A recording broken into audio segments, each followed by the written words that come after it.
Well, introduce yourself to the pinball community. David Shields with Outer Banks Amusement, the owner and operator of Flipper's Variety Store.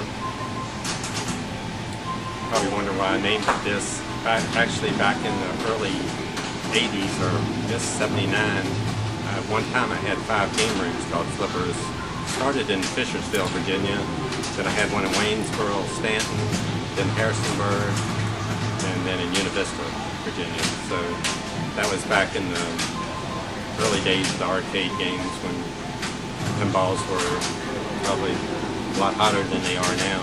Then, of course, videos first came out, the Pac-Man and Galaga, Asteroids, Space Invaders. But we had real good run of pinballs with the early pinballs like the first Solid State, the Evil Knievel, and Paintball. One time we were operating in 7-Elevens. Those pinballs, they did phenomenal in there. They're do over $100 a week, which you don't see a pinball do much in this day and age. But of course, the price was about a third, so that was nice too. So kind of where I got my start. Got into amusements in '75, so been operating in a lot of changes over the years. I've collected some pinballs and sold some. Didn't have as big a collection when I moved to North Carolina and started amusement route here. Eventually sold my route in Virginia. So for getting here, and years later, last year buying this building, I decided there was an old grocery store that I had room to expand my pinball collection. So I've kind of done that over the last year and decided to pick up some of the more collectible pinballs that I didn't have in the past. I've been operating a lot of the new Sterns on my route, so I had a lot of the Sterns with Simpson, Florida Rings, and things like that. Put a lot of those in here. So it's kind of how it's been a brief story. And that's how I stumbled upon some of your machines. As I was here 3 summers ago, and I found a CSI at a place called Lucky 12, and there's another machine there. And now there's 3 machines there. There's a Rolling Stones limited edition, Pirates of the Caribbean, and Ripley's Believe It or Not. And I went up there and played, and if they see someone playing, they jump in and join you, which is the good thing about pinball, is that people come together and play it.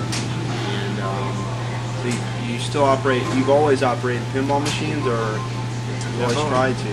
Yeah, I've always had that in the mix. With other games on my route too. We've got the driving games and in the bars. We've got the golf games and Silver Strikes, but a lot of operators have kind of cut back on their pinballs because of the maintenance issues. I've kind of, always thought that, they should still be out there, and they still do well in certain locations. They've done well for me. You go to the theater outings, there's Iron Man and Avatar. I've tried to keep some with the theme of the movies. These Spider-Man movies coming out, so I thought about putting my Spider-Man in there for a month this summer when the movie comes out anyway, since Spider-Man 4 is coming out. I think they need to still be out there, hopefully, and it looks like right now they're starting to come back more, so hopefully with this business we promote some tournaments and stuff, we can try to get a new breed of people back into them that haven't seen them before, kids and stuff like that too. So you pretty much have kept up on the trends of pinball, like when Williams was around, they did the Pinball 2000. Did you operate that, or did you? I didn't buy that when it first came out, and actually there was a few years, after Addams Family and Twilight Zone, I still had some of those and Terminators. I kind of missed a lot of the other 90s, because that's when I first moved to the Outer Banks, and I was kind of building up a route. I wasn't pushing the pins as much, at the time, so I kind of lost a few years there of pins. And then I got Sterns in early 2001, too, and I started buying those and putting them on the route. So since then, I went back now and bought some of the Valleys, like the Monster Dash and Texas Man and stuff that I never had before. And it's been a joy to buy them because, they've really got some nice features. Nice Because those games like Medieval Madness and Monster Bash, they're pretty sought after. People really enjoy them, and they're really high rated with collectors, and I just never remember seeing them on location in the 90s, or pinball in general in the late 90s. And so now they're coming back. People want them on location, and just as much, if not more, than the Sterns that are out. Like here's the ACDC. It's real hot, and then Transformers, and people are buying them more than ever for home collections and collector operators. So basically, would you classify yourself as an operator, collector operator, or both?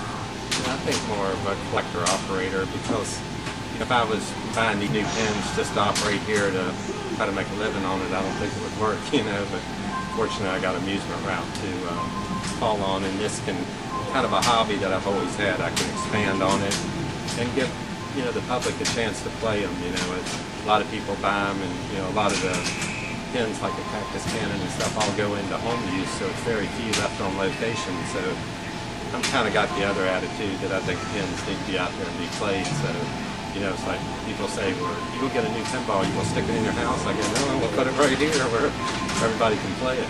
So I get the New Jersey Jack pinball, Wizard of Oz, I want it right here where I can say, hey, come play it here.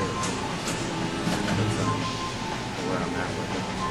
And I enjoy it too, so I can come to work and I can play a little bit. Yeah, that's what I was wondering, is you put them here, and you have a place to play machines that, you don't have unlimited space in the house, and you can play with new people, and we do tournaments. They do tournaments here, and you've gotten good turnout so far. It's growing every tournament, right? Yeah, and the first one was just kind of an experiment. It was unadvertised. I think we had like 12 or 14 people.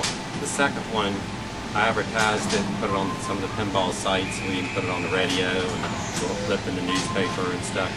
So that had like 47, 48 people. So now we're trying to plan the fall tournament, which is, I put it on Facebook in October and November, trying to see what people think would be the best date. I'm trying not to interfere with some of the other tournaments in the country. So if we can come up with a good date for that everybody kind of likes, I'd like to do that as a 2-day event and do the A and B class, so you don't have some really good pinball players come in and then give the others a chance. This past one, there's a guy from DC, best pinball player anybody around here ever seen. He was in a class of his own, Chris, that played, but he was phenomenal, at pinball. I didn't think people could get that good, but he was definitely. And that's a long game too. That's a long ball time. So with tournaments, did you do a ticket system? Like you buy a ticket and you play the game, or how did you do that? I'm not. Well, this past one we did it on the rating. Did you see the way it was? Like whoever had the highest score, it was like 100. So if you had, any other score was a percentage of that. So all the scores were a number between 0 and 100, and then we added them all up for say 10 machines. Actually, one of them we disqualified toward the end of the tournament. They kept giving us an issue, so we actually we just took the 9 pinballs. So we'll probably do it. I like the way that worked because it averaged the scores out, and made it all kind of even from one machine to the other. So we'll probably do that again, but the next one I just want to do it as two different divisions, so we put more of the pros in one division. Yeah, that's usually what happens at tournaments is they have an A and B division, and they can still be pretty good. People in the B division can still be pretty good. We have 3 big conventions in Florida, and the last one was the Southern Pinball Festival, and they had a tournament, and it brings people from all around. We had a woman from Seattle, there's people from like Chicago, up north, and so there are more tournaments, pinball tournaments now than ever, to my knowledge. Yeah, I've noticed a lot too. And it brings people in town, and people like competitive things. Like, so that's why they also do pool tournaments here. And so they have their weekly pool tournaments. It brings people in. And then Becky, who works here, says that people, when they're waiting, they go play pinball. And they have a break shot here, which is a Capcom pinball machine based on billiards, and they just made it that you can play it here, and yeah, it's pretty neat how tournaments bring people in together, and just having a place like this, all together, it's expanding awareness for pinball. Well, the other thing that we've had some interest in, a couple people have asked about leagues, and if we can get, and I thought about putting a sign-up sheet in here, so if we can get enough people interested, I thought we could do like one night a week with a league. I don't know if we can start it this summer or if we need to wait for fall, but everybody's too busy. But that's something I'd like to do, even if I contribute a bunch of tokens for them to play or do some prize money or whatever I need to do. But I would like to see that, like in bowling leagues. I know up in Northern Virginia, I think they have a few other places. Right, the Tri-State League, it's Virginia, DC, Maryland area, and they have miscellaneous locations where you can go and get involved with their, their tournaments, and they have machines on location in a few places in that Tri-State area. And the key thing is having machines. Their locations have from 9 to 16 machines in their location. That's key. If you have enough machines, you can do it. And then the interest. And so I'm getting interest. People I talk to, been here in the past day that they're looking for a league of some sorts. And yeah, this would be a pretty excellent place to have a league. I can draw enough people to it. I can draw from the Outer Banks. You're only 20 minutes away. I don't know if too many people want to drive out of Norfolk, Virginia or not. Maybe they would. Maybe they wouldn't. How serious of a player they are. I would. I don't know how many people are serious about pinball in Norfolk, but every major town and city that I've experienced, I'll be going around and looking for machines to play and to notate that are on location. Like on the pinside.com map, like we go and add machines that are on route. And so I'll find a machine like at a movie theater. And I'll say, hey, you know about the pinside map? He's like, I already added it. And so, there's people out there looking for machines to play and documenting the condition that they're in. And so the people that are out there in all these regions, and they're doing the footwork, and so it's coming along. It's only been about a year or so that they had a map, and we've been adding machines for about a year and a quarter. And there's 2,900 and about 60 locations that have pinball machines. But that's not all the machines. And so whereas my experience, and I don't know about your experience, like there weren't many machines on route 10 years ago. There weren't many machines on route 5 years ago, like around. And so now it's just, it's starting to come back. It's starting to get more interesting. People want it. Like when you were operating in the 70s, that's when my father had, in the early to mid 70s, my father had an arcade in Wyoming, and it was fistful of quarters. Like people were putting quarters and quarters, and a lot. And then again, it slowed down in the 70s, right? And then the video games came in. Yeah, there was a surge with the video, especially in the early 80s. With your Space Invaders and Asteroids and all that. Pac-Man Fever come along, and pinballs seemed like they kind of died off a little in the 80s. Then I think some of the ones like High Speed and Pinbot and all kind of gave it a surge. So it's kind of been a little up and down. It looks like maybe it's been on a roller coaster ride. Maybe it's up now. It's getting a lot more interest, a lot more people. I'm glad to see it. Did you operate games in the the early 90s, like the Terminator 2 and the Addams Family that they made 11 plus thousand of both of those? Right. Yeah, I did. And they did real well. Okay. They did. Star Trek, Next Generation did good for me. I operated that in Virginia. Addams Family, Terminators. There's a few other games they made. A lot of like Fishtails they made. I think 11, 12,000. That's a lot for a game.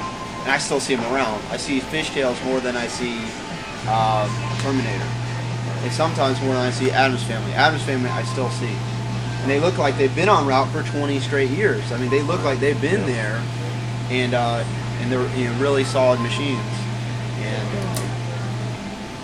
but so that was a new boom, and then it slowed down, and now we did, at that point we had, we had Data East, Gottlieb, and Williams, and then we had Sega, Capcom, and Williams, and at the end we had Williams and Sega. And so now what we have is we have Stern, and Stern's been the only one for about 10 years. And so now Jersey Jack's come out with Wizard of Oz, and you said that you put in an order for one? Yeah, I got the LE coming. But my order was a little later than I wish it would have been, especially since they're releasing them in the way they were ordered, from what I understand. So I might not get mine until August or September. I think mine was at least 2 or 3 months, I guess. A little late ordering. At least it's coming. So. What made you decide to get that machine? And you said you're going to put it on route here, on location here? Yeah, I think just reading about it, I heard a little bit about it, and the more I started reading about it, I got more interested in it. So I know it's a lot of interest in it out there, so I think it's going to be a heck of a pinball from the way it looks. I think it's going to be a good value for the money compared to all the features that he's putting in it. Looking forward to it. Looking forward to the LE to replace this and stick this on the route. That should come in any time now. What do you think of the game? I like it. I think it's a good game. It's fast, like Transformers. It's fast. So it's. I think if you play some of the Bally Williams, you're used to something a little slower, and you get the new Sterns, and then you play a lot faster. A little more methodical with Bally Williams. A little more. Going through the story, methodical, take your time, it takes you through the story. A lot of the new games are, like these two are pretty much in your face. Transformers, it's real quick. The ball flies everywhere. Literally, it flies over the flippers. And then AC/DC, in my experience, is it's non-stop. You don't have a break. It'll load the cannon, and then it'll tell you, Steve Reich will scream to fire, and if you don't miss, he tells you you suck, and if you make it, tells you you're good. And this game is really non-stop. They really took the whole AC/DC team. They have 12 songs, and you get to choose your song, and there's a high score for every single song on here, so you at least have the chance to get a high score on a song. And then if you get a high score on the game, you get 2 high scores. And the limited edition, under the playfield has under playfield, and it's all LED'd out.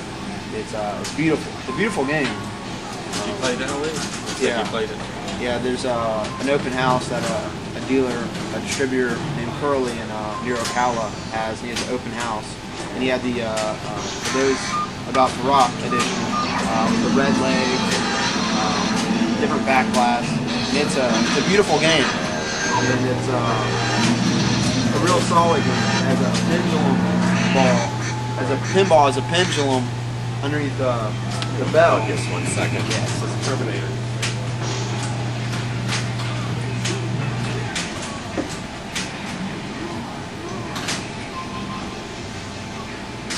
It's a noise. I should have cut it off in the beginning. No, it's all good. And that game, the Terminator Salvation, I notice this every time I'm in an arcade. If I see the credits rolling, there's a guy named Mark Ritchie. He's an old pinball designer, and he designed they have the first Indiana Jones here from Williams. He designed that. He also designed Fishtails, Kingpin that we talked about earlier before this, and Taxi and Diner. And so he moved over to doing the big buck multi-ball, the big buck shooting game, and then the Salvation. And so it works for Raw Fields. Yeah. I'd like to see him come back and do more. What designers of games do you like most, of modern games? Are there any that stick out? Not really. I like kind of followed some of the Steve Ritchie pins, but I haven't, don't really have anything particular for a certain designer, I guess. I think if I play a certain pin and I like it, I like it. You know, it's kind of like Cactus Cannon. I never played before, and I bought it. I got it in. I thought, you know, this is really a neat pinball. It's a shame they didn't make more of them, where they make 900 or something of them. You know, but I think they cut the production short because they're going to that Pinball 2000. That's right. But you think, well, you know, if they made such a nice game, why didn't they run a longer run of it? You know, but maybe the interest wasn't there. I don't know, or they were thinking that the Pinball 2000 was to go over so strong that, you know, cut it short. But, so I guess it just depends on the game. You know. Yeah. Some of them, like I hadn't played before, like that, or the Monster Bash I hadn't played. You know, so it's like Tales of Arabian Nights. I hadn't played that, so hopefully I'll get one of those before too long. You also have a Circus Voltaire here in Medieval Madness. Circus Voltaire, you didn't buy that and operate. That's a recent purchase. Right. Actually, there was an auction in Greenville, South Carolina. It was a Collins auction. The guy was working for me went to the auction, and a lot of these pins were sold there. They were really rags. Attack from Mars came from. There's a few others I got. But what was interesting about that auction, lucky for me, but right when they got up to all these collectible pins, even though they were all messed up, there was a lot of collectors there and they were going to go high. They had a problem in the parking lot, and all these people illegally parked. And they made an announcement right then that if they didn't get out and move their vehicles, that all these vehicles would be towed away. And half the people left. And then he was managed to get like a good deal on the Circus Voltaire, the Attack from Mars. There was Theater Magic came that same time. There was, it was like, I think we bought 5 pinballs at that auction. So it kind of struck a good deal on some collectible pins. Just being at the right place, I guess, at the right time, or the guy BJ that was working for me was there. But they needed a lot of work. The Attack from Mars was missing the board, all the bumper caps, all that was tore apart. It sat in the back for a couple of months before we ever got everything fixed to even get it on the floor. Did you have any spare parts, or you had to order the boards? Yeah, I ordered. I think it had 2 of the boards missing in the back and a few things. But all in all, I mean, it's still, for what I got in it, it's a lot less than what they're going for. They're getting hard to find. Attack from Mars, Medieval Madness, Monster Bash, Circus Voltaire. I mean, they made over 3,000 of Medieval Madness and Monster Bash, but they're hard to find. And from people that collected or played back in the end of the 90s, Circus Voltaire, it really wasn't a hit. It really wasn't. It wasn't operated much, and a lot of distributors sat on them, and they sold them pretty cheap at the end because they were hard to sell. And now you can't find them. People want Circus Voltaire. Yeah, it's one of it's many people's top 10 or top games. And it's a beautiful game. It is a fun game. There's a lot of little tweaking in them. We have a problem with that one with the neon. I got to get, I think, the transformers out or something. You might have noticed that was off over on the right side. So it's always kind of an ongoing thing when you, especially if you pick up used games or auction games, you're getting them all in tip-top shape. It's an ongoing project.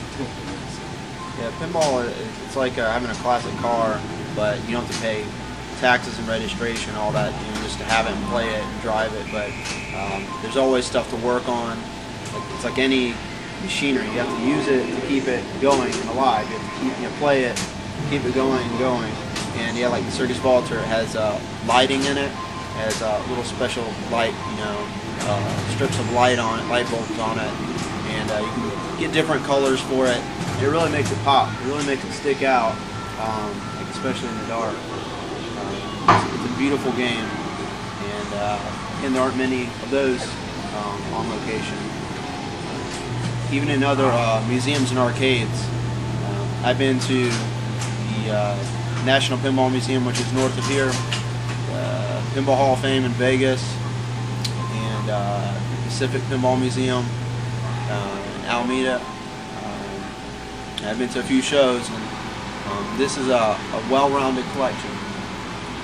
a well-rounded collection that covers modern stuff of Stern, the Bally Williams, and a few games in between. And getting a new EM, that new re-release of that electromechanical. Right, the King of Diamonds. The King of Diamonds. And actually, that came from MP and Meeple. They're kind of like a distributor of retro pinball. Actually, the same person that got my Big Bang bar.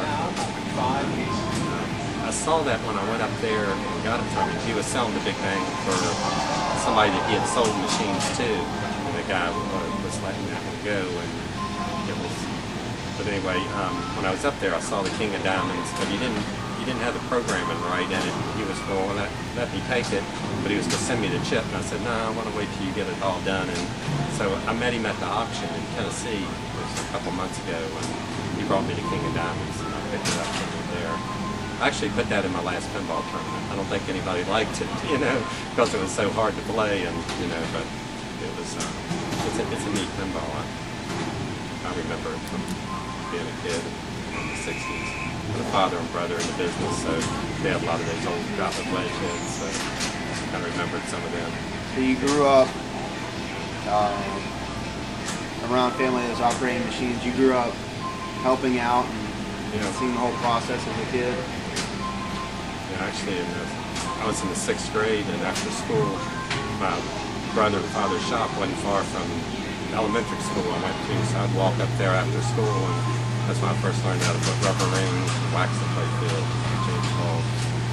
So after I got out of high school, I went to an electronics institute in Pennsylvania, and after that I got into the music business. Fell into the family business. And you've enjoyed it the whole time? It's been good. Always been self-employed, so it's always, at least since I got out of high school, since 75. So. It's been good. Always enjoyed the amusements. I guess I'll enjoy it till I'm gone, pass it on to my kids, and hopefully they'll do the same. Keep it going. And so now you buy machines for yourself as well, right? Pinball machines. You have your own collection or at home? I got a little bit, and some of the electromechanicals I had at my house, I got in the back room. I tried putting them in the arcade here, like a Wizard, a Captain Fantastic, a Fireball, some of my favorite old ones out of the 70s. And then it just looked like they weren't going to be very reliable to operate. So we'll kind of go over a little more. I might give them another chance in here. If not, I'll probably retire them back to my own house, my own recreation. But there's some other ones, like I got a haunted house and stuff like that, and Black Knight, I'll probably put back out on the floor. Sometimes I'll have some here and they give me too many issues. I'll throw them in the back and try to go over them real good before we put them back out on the floor. I think my eventual plans is I'm building a warehouse for my amusement route up the road from here. So I'm going to take the back part of this building and expand my pinball collection into the back. Maybe do an area where, kind of like the Silver Ball Museum, where you just pay one price and you go back and play everything. Yeah. I'd like to do a separate area of machines back there, and maybe on the main floor just have, say, 20 of the top ones, and then the rest back in another area where they just pay and play. A little bit of eventual plans are. Yeah, I don't mind either way. It's just the fact to have really well-working machines. I played many of these machines, and I'm accustomed when I go to playing one en route, I'm accustomed to problems. I don't want to be accustomed, but there's a ball gets stuck, or there's errors, or just things not registering at all, and to the point where it's not playable. Whereas these games, most of them are just flawless.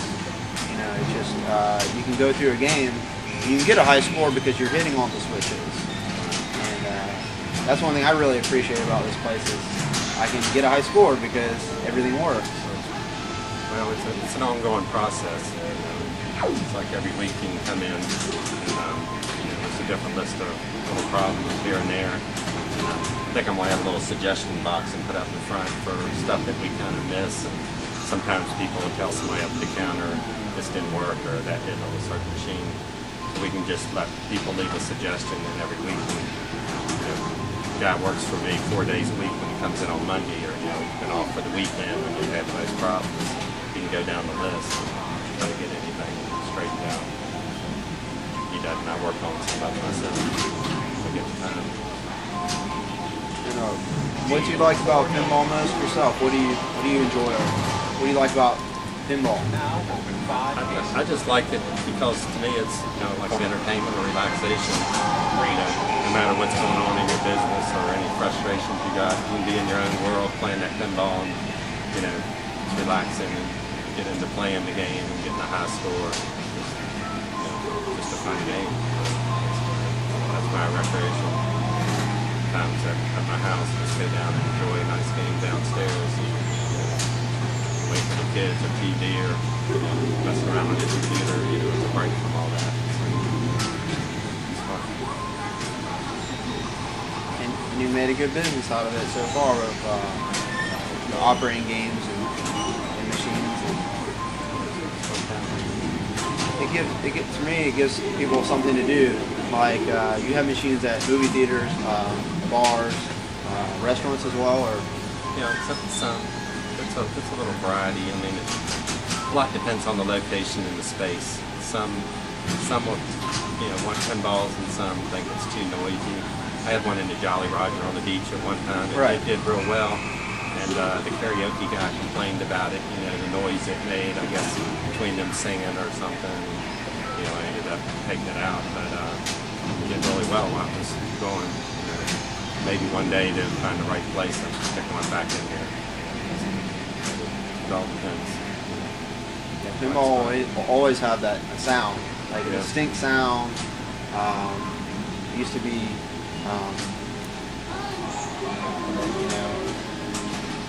the dings and the dongs and the chimes used to be all the chimes and sounds like that. Now it's vocal. It's all the creatures from the machines and the special effects like Transformers rips all types of sounds that if you ever seen any of the 3 movies, you'll notice sounds from all the movies. And AC/DC, it's guitar sounds, and as the cannon that fires, as the bell. The bell is a really important thing. You can't miss it. It cuts through anything. Like these sounds will cut through everything. When you win a game, the sound, like the knocker on Stern pinball machines, the knock. Like I was at Lucky 12 yesterday. Some guy was DJing modern dance music, and I knew that they could hear that knock that I got on Pirates of the Caribbean. I got the extra game. You could hear it. I know people behind me could hear it. So it's pretty impressive what they do with machines these days. And where do you see pinball going in the future? Where as it is now, where it's? I think it's coming back more than it has in the past. I think more players are starting to ask for it, so hopefully more operators will start putting it back out on the route. Some of them maybe for a while got the attitude there was too much maintenance, but I think they've simplified, and I have very little problems with the new sterns that I've been operating.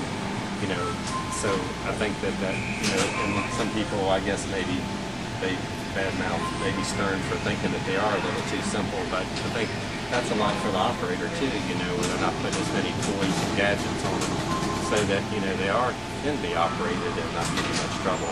Where some of the old Bally's were great playing games, but some of them, I think at one time they got a little overcomplicated with ramps and toys and stuff where maybe you were having too much maintenance problems. So I think they're on the right track. Stern is, and I think they're getting a lot more interest. Their production is going up, so hopefully they're more going out on the route. It's not just collectors and stuff. I know I'll keep sticking them out there. At least one thing about it, as far as operator standpoint, they hold their value a lot better than any video you buy. You can buy a video game and it can get outdated a lot quicker than a pinball. A lot of times, one reason I bought a lot of the LEs because I know they will hold up in value over the years. And they have a little bit more gadgets to them, a little more songs and features. But you feel like if you did ever want to get rid of it, which I don't think I will. But only one I probably would. I bought a couple of the Rolling Stones, the LEs. I bought 3 of those. So eventually, a few years down the road, I might get rid of 1 or 2 of them. At least they do hold the value. Yeah, and these like the Twilight Zone, like all the valleys and midways, Twilight Zone has a lot going on, and so there's a lot of places the ball can get stuck or a switch can go wrong. I mean, a lot of things can go wrong. Same thing with Adam's Family, not as much, but same scenario. Whereas, you know, sometimes either diagnosis Stern for me, than older Williams game. And you're talking about like video games. The 80s, you know, they did the Pac-Man and Donkey Kong, and they did the Marios. And then in the 90s, when I was growing up, 90s, the arcades still had pinball machines. Didn't have many. Like we had a miniature golf place that had 2 pinball machines. But they would put cheap pinball machines out, so my memories are very vague. You know, they wouldn't put, you know, a top quality game. They'd put a Street Fighter in, a Mortal Kombat, you know, a driving game, you know, a lot of stuff like that. And those would do well. And then, you know, the pinball, they let it go. And so now those pinball machines, they're coming back and they're on route. Like you have Ninja Turtles here. I remember Ninja Turtles from Putt Putt Golf in Jacksonville, Florida. I remember playing as a kid. Now I haven't played it almost like, you know, 18 years, 19 years I haven't played it. So I played it here and now I remember it. You know, I didn't remember much about it, but it's still a solid game. Whereas the older games, like video games, you know, people aren't as nostalgic about 1990s video games, you know, in my experience, as 1990s and 80s pinball. And you can play all these video games, the older 80s, 90s games. You can play those on your phone. You can play it on your computer. You can play it on your Xbox, PlayStation, everywhere. It's just your iPad. It's readily available everywhere. Whereas pinball, you can't really emulate the analog world. You can't make it. You know, they've done it in software. You know, fairly good. Farsight makes a software for Android phone, iPad, and for video games, and it's getting people into pinball. But then they want to play it in reality, so that's gonna bring people in. They're like, "What's Medieval Madness? Oh, that's a cool game, but it's not real." Yeah. And then they're gonna come in here like, "It's real?" Like, real thing. And so there's, you know, thousands of people every month they're playing these games for the first time on their phone, you know, on their iPad, and they're getting interested, and it's kind of, you know, it brings people back full circle to, you know, what we want is the analog pinball, and people still like video games. You know, people still like to race and shoot things. People still like that, but like the 90s and the 2000s, that brought people from the video gaming to the home arcades. And now it's home pinball collections, and, you know, going out to, you know, play all these games again, whatever's still out there. And you know, that's from my experience. I see people coming back to arcades and taking interest in having their own home arcades. So that's where the markets are, and it's only going to grow. And you know, like myself, I was playing pinball machines and I started buying them in Jacksonville, Florida, because there weren't many on location. So I started buying them, and that's what people do these days. Is they're buying them more and more for themselves, and then you know, the routers that, I mean, you know, the vendors and the people that come on route, they still route them. They keep that certain pace, but they don't add many more. And then there's a few that just they stop. You know, they stop or they sell. There's a lot of operators that I've seen more and more so that are selling the routes. Like I bought a machine from someone who bought a route, and so the routes are being sold like you know, in some areas of America, and so in the end the machines are coming to people, and there's actually like yourself, there's more people that are collector operators. That was that ever even an idea in the 70s or 80s? I don't think it was for me. You know, I've always had, you know, a few collectible pins at my house that I kept, but never really thought about what I've done here. You know, when I had some game rooms in the past in Virginia, I had a selection of pinballs in the early 80s, and I had videos. But I never thought that at that time I would let a pinball go, get a new one. I don't even know where a lot of the old ones that I had that I wish I knew. I had a SIN card that I sold out. And a lot of that stuff I probably sold for $500 now. I'd love to have it again. Just things like that. But a lot of them that I liked in the past, I've been able to find. I found some deals on Craigslist where I picked up like a Black Hole or a Haunted House or Black Knights, and certain pins that I liked and I remembered. I've been picking up a few here and there, trying to restore them where I can stick them in the game room. Besides the selection of the new ones. And I'd like to kind of get into some of the wedge head goblins eventually, but the other part of me is do I want to try to do all the maintenance to keep them going. That's the hard part. It's hard to weigh it out. At least with the solid state ones, it makes a little less maintenance once you get them right. They seem to be pretty reliable. So sometimes when you first get them, you get all the bugs out of it. Yeah, the one pinball machine that my parents kept from their arcade, their old pinball arcade, is Sky Jump, and I had a few techs look at it, and it took one tech about 5 hours to service the whole thing, to get everything working with 5 balls, to eliminate a buzzing noise, and so to fix the ball reset. Well, it would take the last ball, and then when you get started, shoot a ball out, you have to shoot the ball through to reset, and so you had to go through the whole schematics, the whole wiring of it, and it was one point of the wiring, the other point of the wiring, they weren't connected, they weren't working right. And so you have to put a lot of time and effort to get the older EMs to work, but when you do, they're pretty solid. Yeah, they're nice machines. I mean, there's some nice pins out there. Just a lot of relays, a lot of contacts, a lot of stuff that can go bad if they're not maintained. If you got a good electromechanical mechanic, and I'm sure some of the places like Silverball Museum and all do with all of that they operate. My problem is having someone that's dedicated to kind of repairing this. They're also, we're pulling mega touches in saying we got to fix these, we're doing videos, and especially this time of year, a lot of places reopen for the summer, so you're busy with other stuff. At the same time, you're like wanting to maintain your pinballs too. So, but then it gets easier in the fall and off season here on Outer Banks. It's a lot slower, so you got a lot more time to put into your pinballs.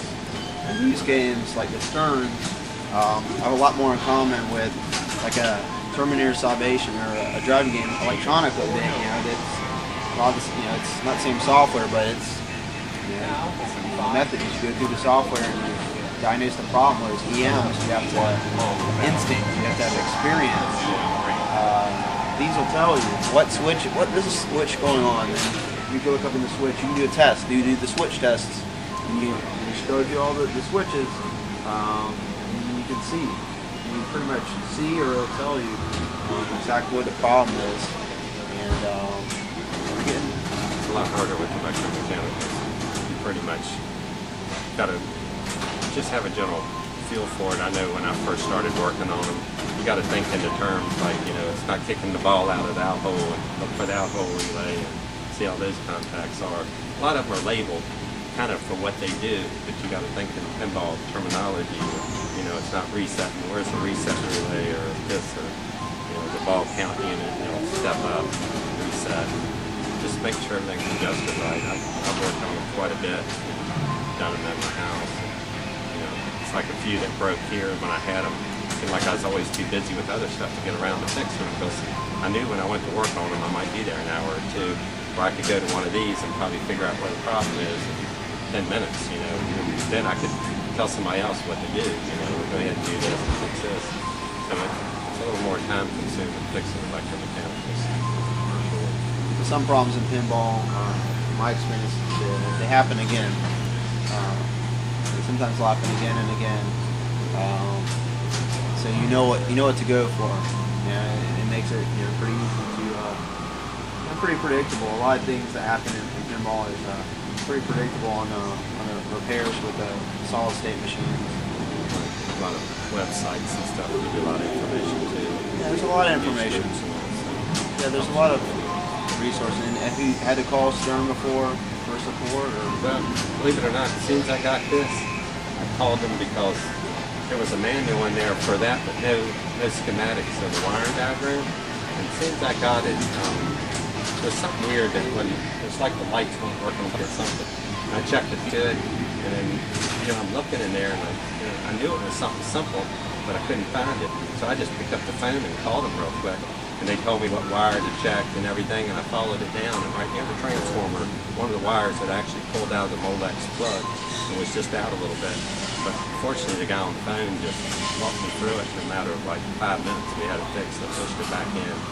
It's worked good ever since. But it's just something simple. But if they don't throw a schematic in there, it's a little hard. It had a book in it. It didn't have the wiring diagram. Yeah, I don't.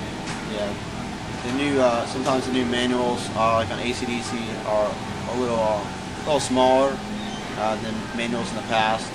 In the 70s, like on the Sky Jump, I have the schematic.